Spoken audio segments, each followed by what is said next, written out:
Ok, creo que podemos empezar.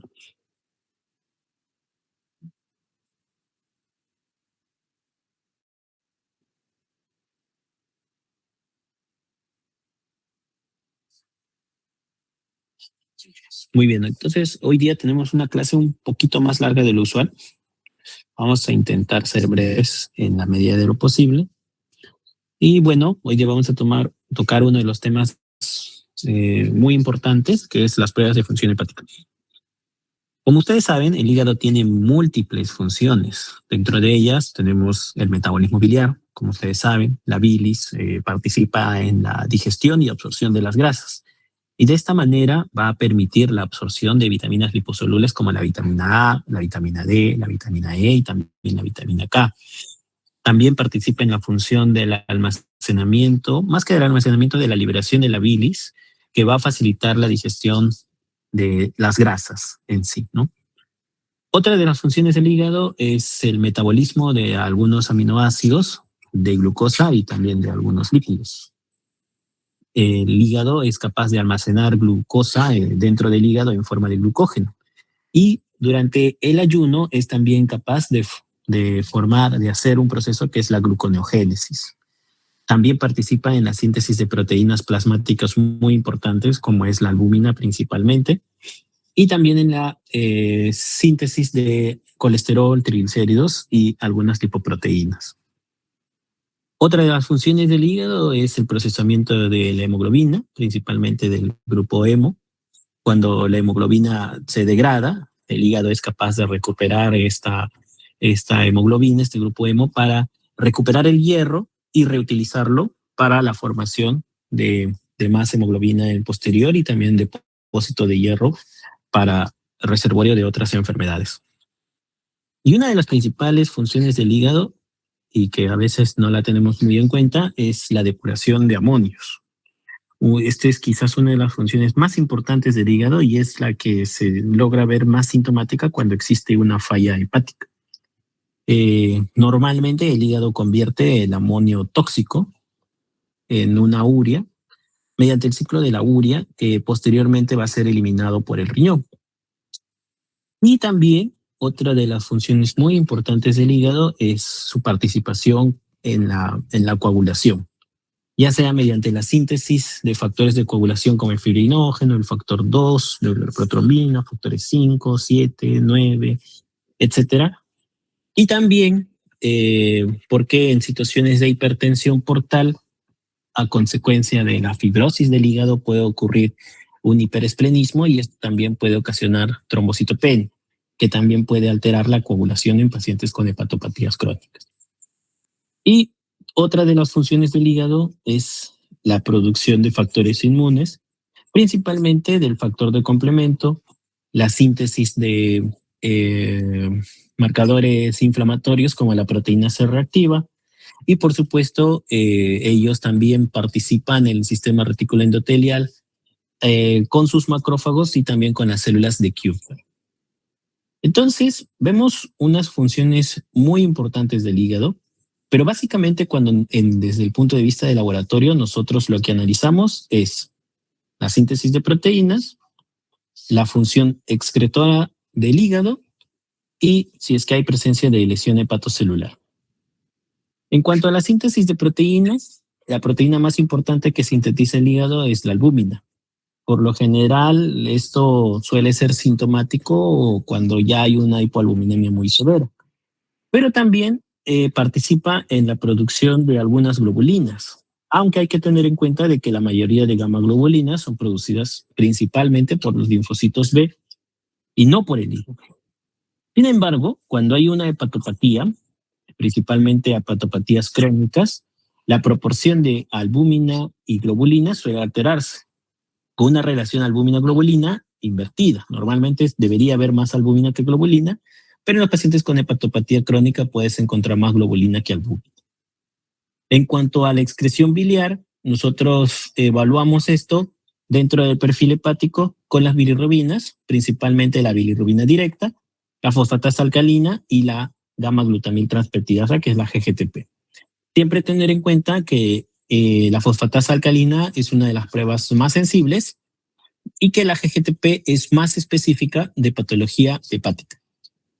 Por otro lado, también evaluamos la lesión hepatocelular mediante las transaminasas, vienen a ser la LT y la ST, o también conocidas como HOT y GPT, respectivamente.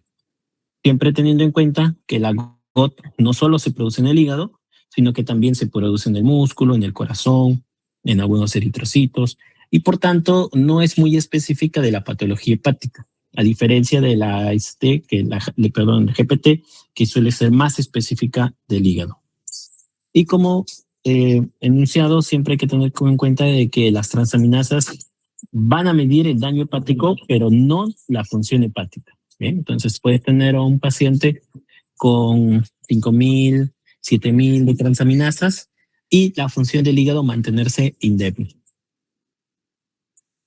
Cuando hablábamos de la función sintética del hígado, habíamos mencionado de que el hígado es capaz de sintetizar albúmina y algunas gamaglobulinas. Habíamos mencionado de que la principal proteína sintética del hígado es la albúmina. Esto que ven es una foto de un resultado de un proteinograma electroforético. Ese pico grande que observan es el pico de la albúmina, que normalmente representa el 55 al 70% de todas las proteínas séricas y normalmente es sintetizada exclusivamente por el hígado.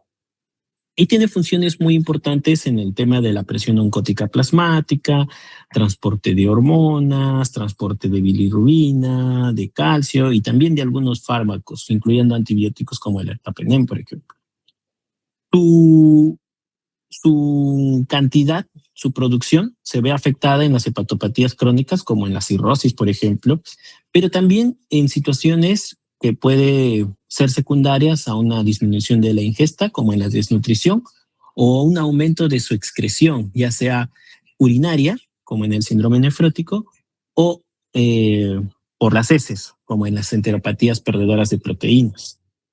Lo que vemos a continuación son las otras globulinas, las gamma-globulinas.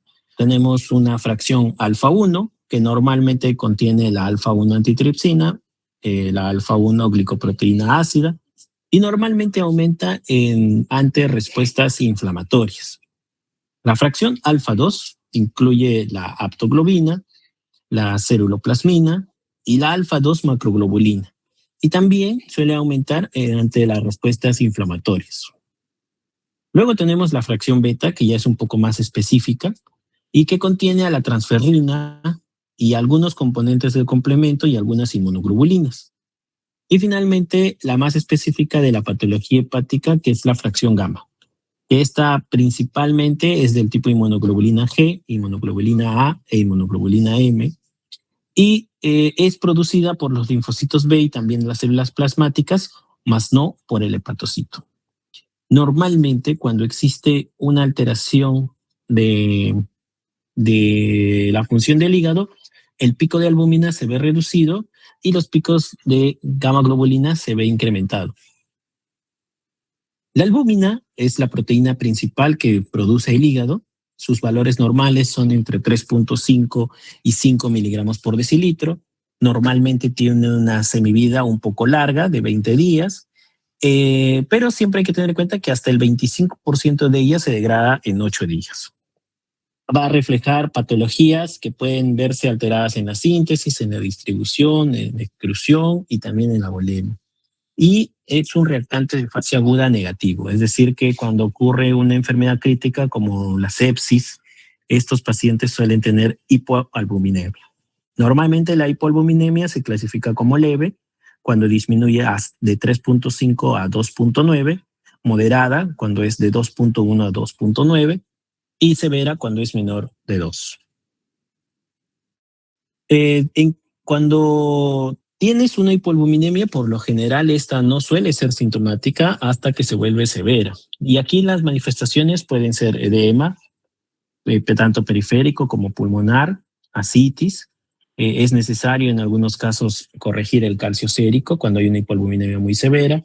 Y también algunos fármacos, como la fenitoína, el ácido valproico, el ertapenem, la ceftriaxona, pueden disminuir su disponibilidad debido a una hipoalbuminemia. La hiperalbuminemia, por lo general, es un cuadro asintomático, no suele ser algo llamativo, generalmente está asociado con incrementos en el nitrógeno ureico o el hematocrito o terapias con corticoides o heparina. La prealbúmina es un marcador un poco más sensible que la albúmina y nos sirve mucho principalmente en el tema de nutrición proteica. Tiene una corta semivida a diferencia de la albúmina, su semivida es solo de 2 días, los valores normales son de 17 a 34 y tiene una menor afectación por estado de hidratación y también por la enfermedad hepática. Las globulinas, como les había mencionado, dentro de ellas las principales se podría decir que es la banda beta globulina, que son las proteínas más importantes de esta banda, son la transferrina, la hemopexina, la beta lipoproteína y el C3 nativo, o sea, el factor de complemento 3. Y la banda de gamma globulina, ¿no? Que está compuesta principalmente por inmunoglobulinas, como la inmunoglobulina G, inmunoglobulina M y la inmunoglobulina A. Algunas alteraciones en las globulinas, por ejemplo, de la beta globulina, puede verse elevada en las anemias ferropénicas, excepto la elevación de la transferrina, y se puede ver reducida en las insuficiencias hepatocelulares, la hemopexina disminuye también en las anemias hemolíticas, y el C3, al igual que el C4, el complemento puede verse consumido o disminuido en el lupus eritematoso sistémico. Este es el patrón clásico de un proteinograma electroforético en un paciente que tiene cirrosis hepática. Su pico de albúmina es muy inferior y comenzamos a ver un incremento de las beta globulinas y también de las gamma globulinas. Por otro lado, cuando tenemos pacientes con un proceso inflamatorio agudo, como puede ser la sepsis, trauma o cirugía, el pico de albúmina se suele mantener o disminuir discretamente, pero los que suelen aumentar son los picos de alfa-1 globulina y alfa-2 globulinas, que suelen ser reactantes de fase aguda importantes. Ahora veamos las pruebas de la función excretora del hígado. Y aquí lo evaluamos dentro del perfil hepático con 3 test.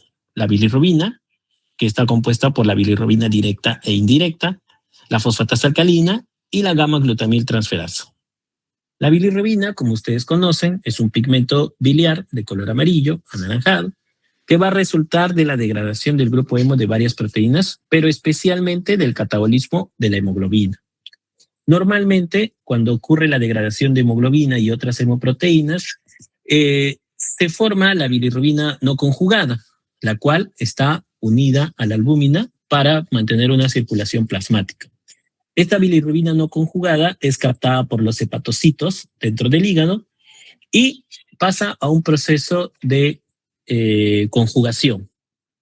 Esta conjugación convierte a la bilirrubina no conjugada en bilirrubina conjugada, la cual va a ser eliminada por 2 formas. En forma de urobilinógeno, ya sea por el riñón, o en forma de urobilinógeno o estercobilina en las heces. Bien, normalmente la mayor cantidad de bilirrubina conjugada es excretada por las sales biliares a través de la vesícula, de todo el conducto biliar hacia la segunda porción del duodeno y sirve para la digestión de las grasas, como habíamos mencionado. Entonces, ¿qué enfermedades pueden ocasionarnos alteraciones de la bilirrubina? Pues principalmente cuando hay hemólisis, cuando hay colestasis, cuando hay falla hepática y, como dice la canción, cuando te miro y no me miras, ¿no? Los valores normales de esta bilirrubina van entre 0.3 a 1.3. En el caso de la bilirrubina indirecta, tiene valores entre 0.2 a 0.9 y la bilirrubina directa entre 0.1 a 0.4. Algo que tener en cuenta es de que la bilirrubina indirecta es insoluble en agua, ¿no? A diferencia de la bilirrubina directa, que sí puede ser soluble en agua. Por lo general, la ictericia va a aparecer cuando la bilirrubina es mayor de 2. Casi siempre aparece primero en las escleras. En adultos, la bilirrubina no es tóxica. Puedes tener incrementos de 20, 30 de bilirrubinas y no pasa nada.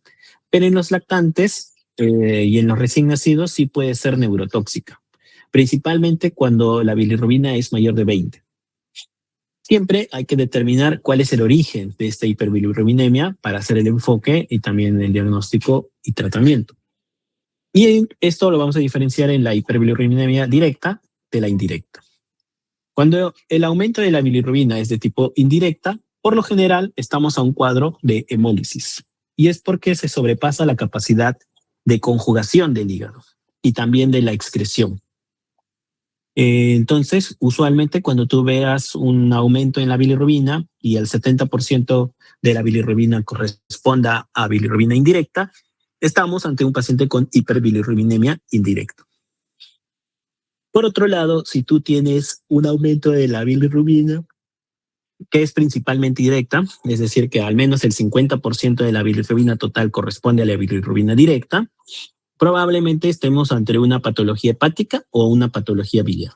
La patología colestásica se va a asociar con un aumento de la bilirrubina directa casi al 80-90%, mientras que la hepatología hepatocelular puedes observar un aumento de la bilirrubina directa como también de la bilirrubina indirecta. Entonces, aquí no se suele notar tanto la diferenciación hacia la forma directa. Una enzima que te puede ayudar a diferenciar si estamos ante una patología colestásica o hepatocelular en el tema de incremento de las bilirrubinas es la fosfatasa alcalina y también la GGTP.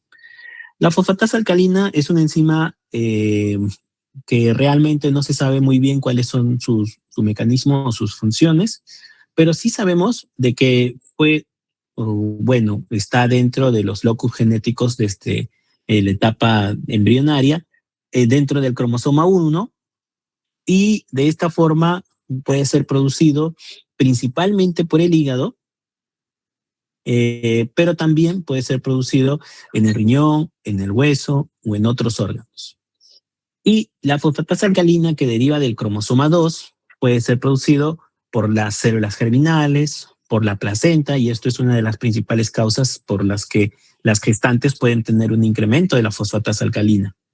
O también por el intestino, patología intestinal, y también el intestino fetal.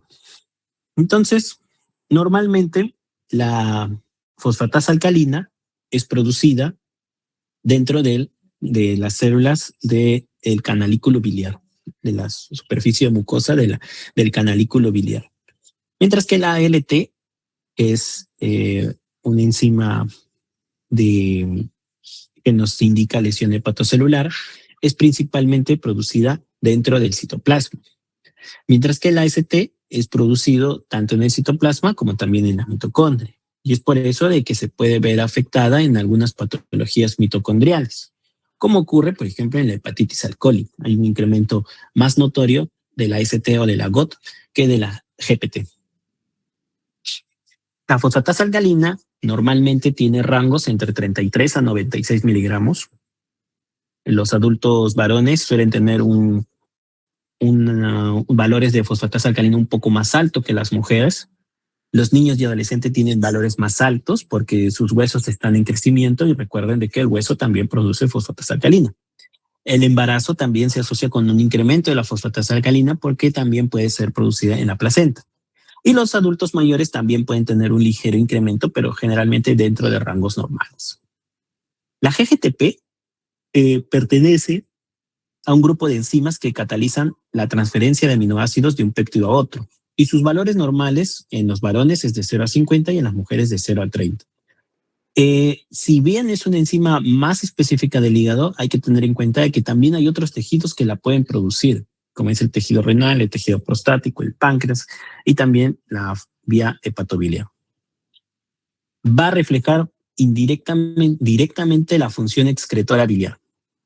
Y por lo general, un aumento de la fosfatasa alcalina que va de la mano con un aumento de la GGTP te está diciendo efectivamente el origen de este incremento de la fosfatasa alcalina es hepático. Siempre hay que tener como diagnóstico diferencial de que una relación GGTP sobre fosfatasa alcalina mayor de 2.5, es decir, cuando tú ves una disociación entre el aumento de la GGTP incluso más alto que el de la fosfatasa alcalina, puede sugerir hepatitis alcohólica. Y también alguna toxicidad farmacológica como el uso de fenitoínas o barbitúricos. Hay que tener en cuenta siempre de que la fosfatasa alcalina puede ser producida por otros tejidos que no son el hígado, como el hueso, y puede ocurrir en fracturas, en enfermedad de Payet, en raquitismo, en presencia de tumores, o en otras enfermedades como acromegalia, hipertiroidismo, insuficiencia renal, embarazo, neoplasia, sepsis, obstrucción del intestino delgado, uso de anticonvulsivantes, litio, anticonceptivos, etc. Entonces, cuando tú tengas a un paciente con sospecha de la alteración del flujo biliar, lo que tienes que dosar es su fosfatasa alcalina con su GGTP y también las bilirrubinas, principalmente la bilirrubina indirecta. Esto se va a manifestar clínicamente en el paciente con astenia, con ictericia, muy probablemente con absorción intestinal alterada, principalmente si hay una obstrucción de las vías biliares, también el prurito, que suele ser consecuencia de un aumento de la bilirrubina, principalmente indirecta, y santomas o santelasmas, que son por depósito de colesterol al verse alterada la digestión de las grasas por una obstrucción de las vías biliares. Ahora, hay algunos pacientes que van a tener un aumento de la fosfatasa, de la GGTP, pero sin incremento de las bilirrubinas, lo cual también se llama como colestasis disociada. Y esto generalmente lo puedes observar en pacientes con neoplasias, con enfermedades infiltrativas, con colangitis esclerosante, aunque estas ya suelen asociarse con un aumento también de las bilirrubinas. Las pruebas de lesión hepatocelular habíamos visto de que teníamos a la GOT y a la GPT, ¿no? Una se produce solo en el citoplasma y la otra se produce en los dos sitios, tanto en el citoplasma como también en las mitocondrias.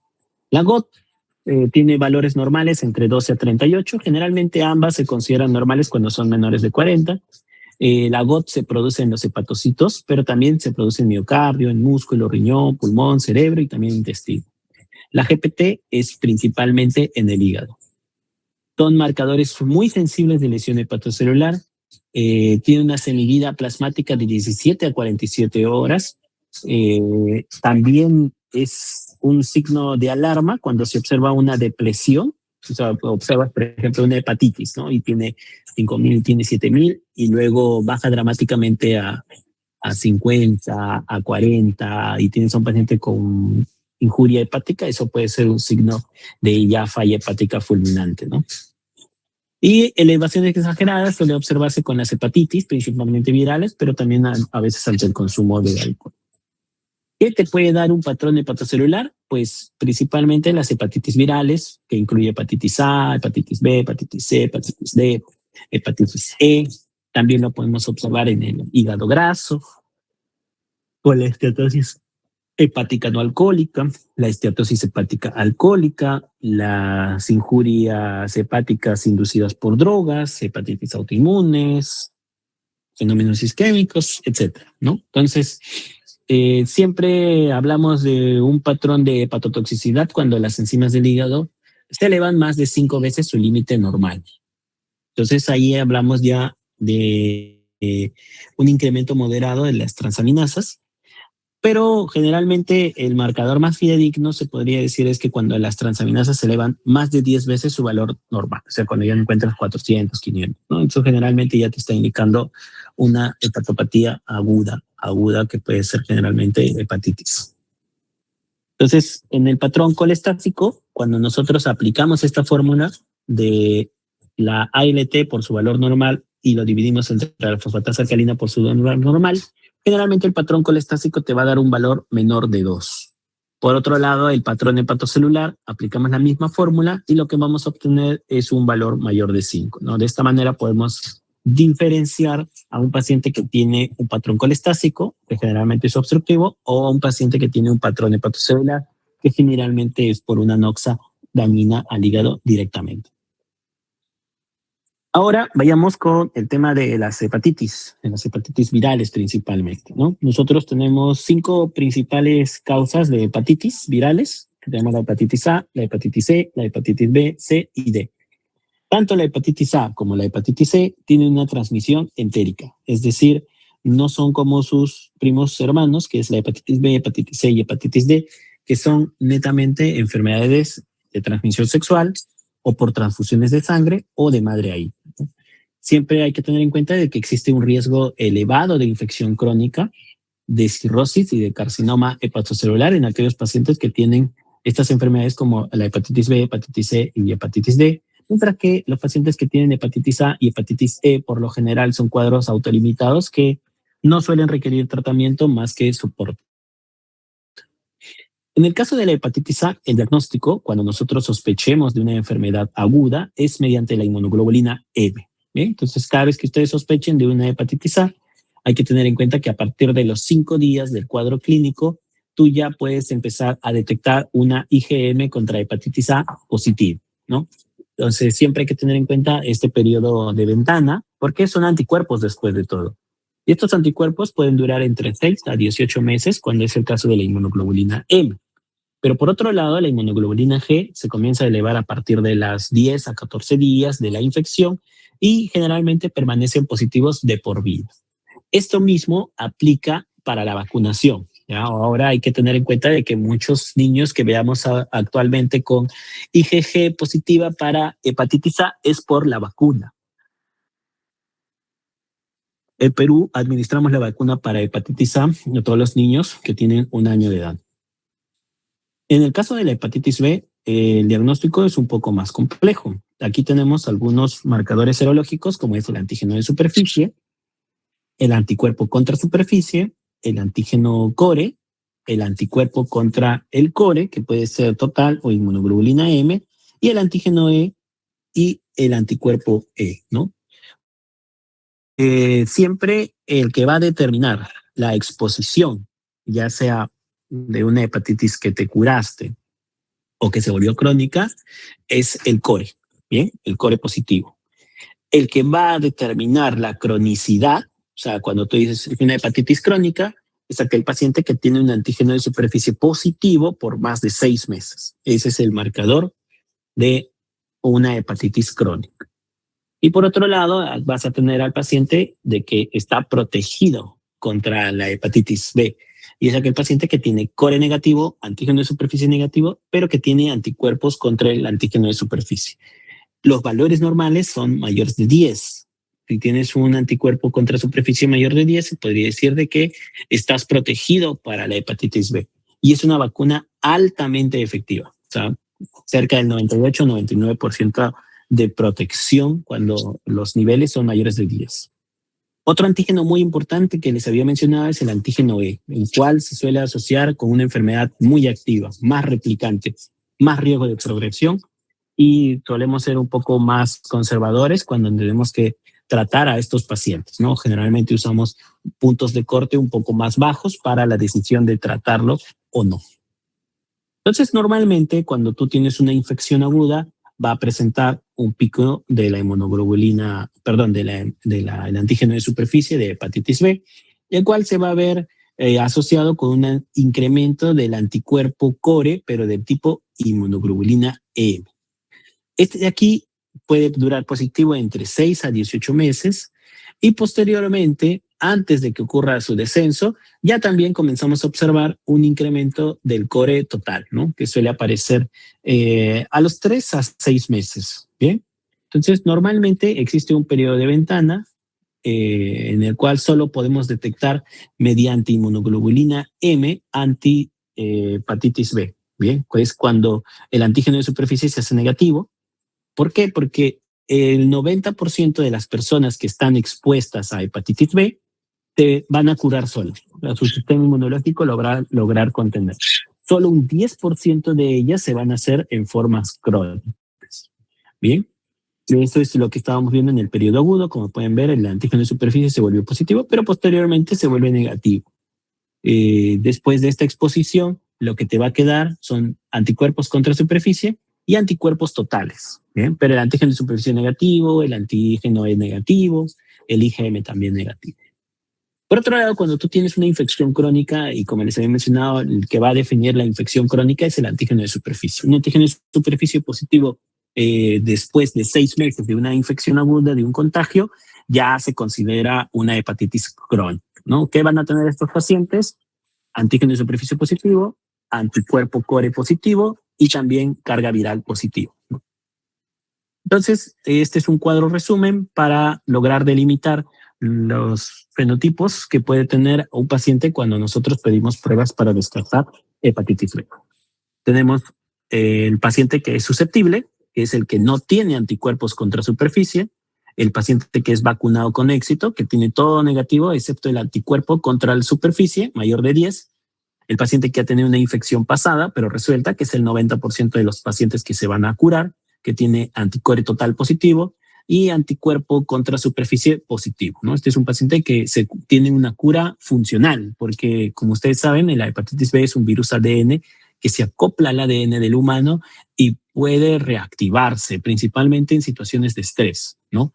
O paciente, no un estrés emocional, sino a situaciones de estrés inmunológico, como por ejemplo pacientes que son sometidos a quimioterapia, a un trasplante de órganos sólidos o hematopoyéticos, un paciente con VIH-Sida. Ellos son los pacientes que pueden tener reactivaciones de la hepatitis B y muchas veces está indicado la profilaxis en estos casos. Luego también tenemos aquel paciente que tiene una infección aguda. Este paciente va a tener un antígeno de superficie positivo, un core total positivo, el IgM va a estar positivo. Este es el principal marcador de agudez. Y por otro lado tenemos a la infección crónica en la cual básicamente solo vas a tener antígeno de superficie positivo y el anticuerpo core total también positivo. Entonces, cuando tú tengas a un paciente que tenga solo el core positivo, esto puede ser tres cosas. Un paciente que ha tenido una infección pasada y que se ha curado, una cura funcional, un falso positivo o un paciente que ha tenido una infección aguda y justo está en este periodo de ventana.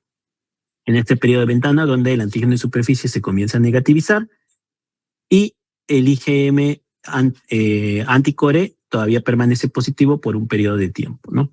Entonces, ese es el periodo de ventana que puedes encontrar eso. La carga viral, que es la prueba de reacción en cadena polimerasa para detectar el ADN del virus, es muy importante principalmente en aquellos pacientes que tienen una hepatitis B crónica, es decir, antígeno de superficie mayor de 6 meses positivo. ¿Por qué? Porque nos va a predecir progresión. Aquellos pacientes que tengan más de 20.000 unidades formadoras, de unidades internacionales de ADN, o aquellos pacientes que tengan más de 2.000 que tienen antígeno E positivo, tienen un mayor riesgo de progresión a cirrosis y cáncer de hígado y pueden beneficiarse de un tratamiento en la mayoría de casos. Y también te va a ayudar a diferenciar a un paciente que es un portador inactivo. Es decir, hay algunos pacientes que tienen antígeno de superficie positivo, pero le toman la carga viral y sale negativo, ¿no? Este paciente por lo general no requiere tratamiento salvo haya una alteración hepática estructural importante.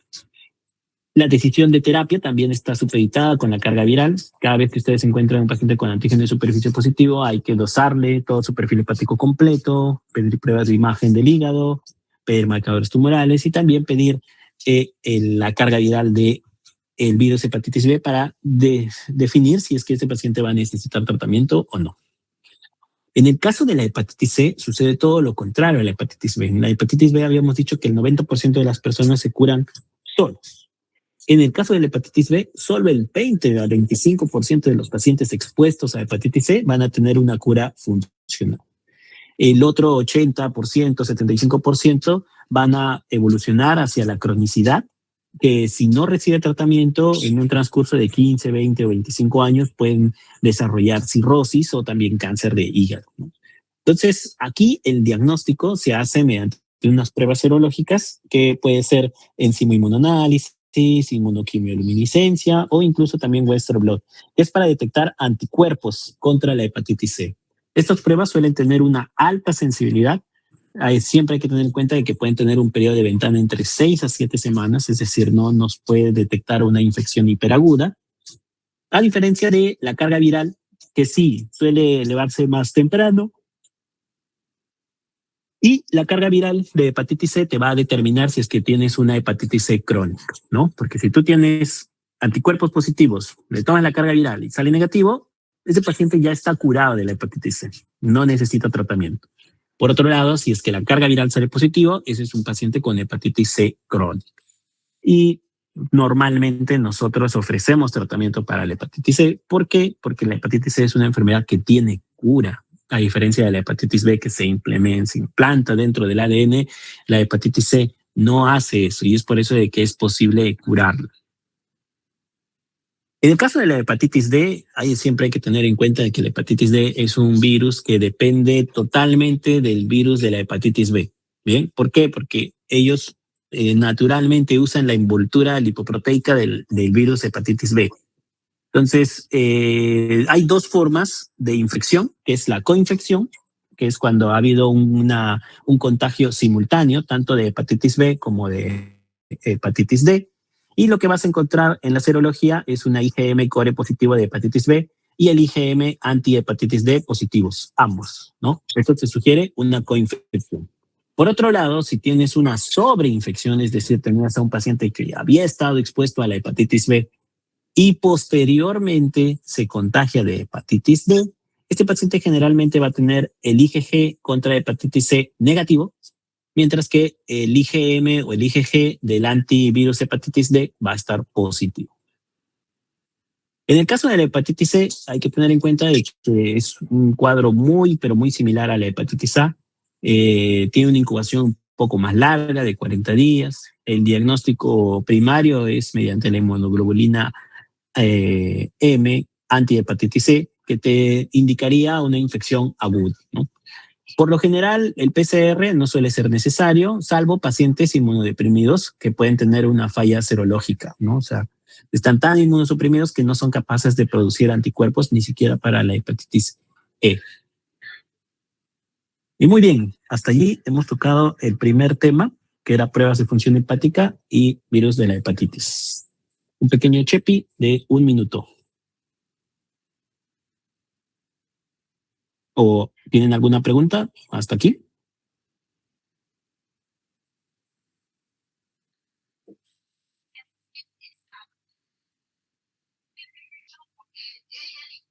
Muy bien, si no hay preguntas, denme 1 minuto. Voy a tomar un poquito de agua.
Muy bien, doctores, continuamos.